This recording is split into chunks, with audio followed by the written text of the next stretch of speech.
राधा बस रोई चली जा रही थी। उसके आंसू रुकने का नाम नहीं ले रहे थे।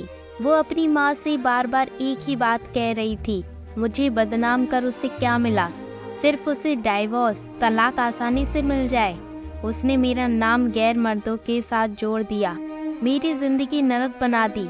मेरे पति होते हुए खुद मुझ पर ये इल्ज़ाम लगा रहे हैं। ये वही इंसान है जो कल तक मेरे लिए सब कुछ करने को तैयार थे, दिन को रात कहने को तैयार थे। आज अपने अहंकार में मुझे नीचे दिखाने के लिए मुझे तलाक दे रहे हैं। मेरी गलती क्या? अपनी और अपनी बेटी के लिए आवाज़ उठाना। अब लोग भी मुझे अजीब नज़रों से देखते हैं, गंदी बातें करते हैं। रास्ते पर चलना मुश्किल हो गया है। सहेलियों ने भी मुंह फेर लिया। बस कुछ ही मुझे समझती हैं और मेरे साथ हैं। माँ, आपका भाई बहन का साथ और बेटी का प्यार साथ मेरा हौसला बढ़ाता है। मैंने भी फैसला कर लिया है, मैं लोगों के तानों से, बदनामी से डरूंगी, ना ही झुकूंगी, ना ही रुकूंगी। अपने आत्मसम्मान और हक के लिए बिना थके लड़ूंगी लोगों से, उस इंसान से जिसमें इंसानियत ही नहीं रही। और फिर शुरू हुए कोर्ट कचहरी के धक्के। पैसों की और समय दोनों की बर्बादी पर कोई दूसरा रास्ता नहीं दिख रहा था। सबसे बड़ा दुख झटका उस वक्त लगता था राधा को, जब उसका पति कोर्ट में सामने खड़े होकर गलत गंदी बात बोलता था। वो बहुत मायूस हो जाती थी। कभी कभी सब कुछ छोड़कर कहीं दूर भाग जाना चाहती थी, पर उसका अंतर्मन उसे झंझोर देता।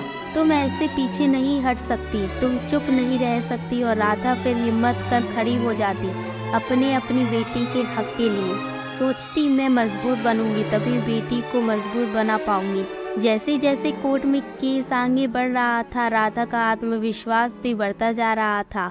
राधा बेझिझक अपना काम करने लगी थी। उसे महसूस होने लगा था लोगों के सामने एक अच्छी शादीशुदा जिंदगी का दिखावा करना बहुत गलत था।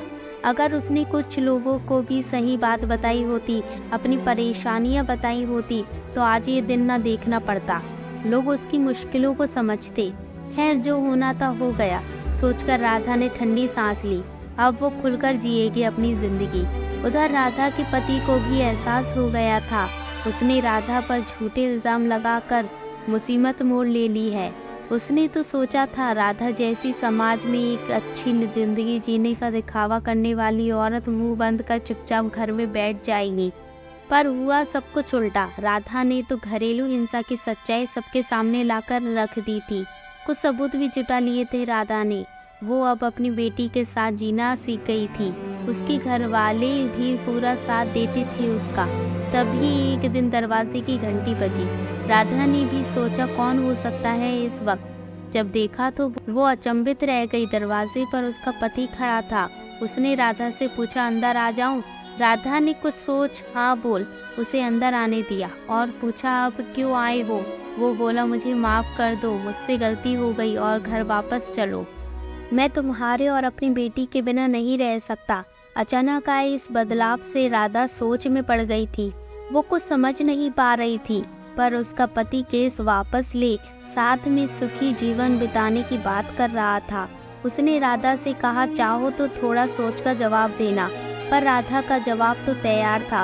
उसने साथ जाने से मना कर दिया और बेटी ने भी बोल दिया, मैं मम्मी के साथ ही रहूंगी। राधा का पति ये बोलकर तुम ठीक नहीं कर रही वहाँ से चला गया। पूरी रात वो सोचती रही, उसने गलत निर्णय तो नहीं लिया? क्या मुझे अपनी बेटी के अच्छे भविष्य के लिए साथ चले जाना था? बेटी को माँ पापा दोनों मिल जाते। शायद सच में उसकी सोच बदल गई हो। सोचते सोचते सुबह हो गई। सब घर वाले भी सोच में थे, क्या किया जाए। इंसान बदल भी तो सकता है।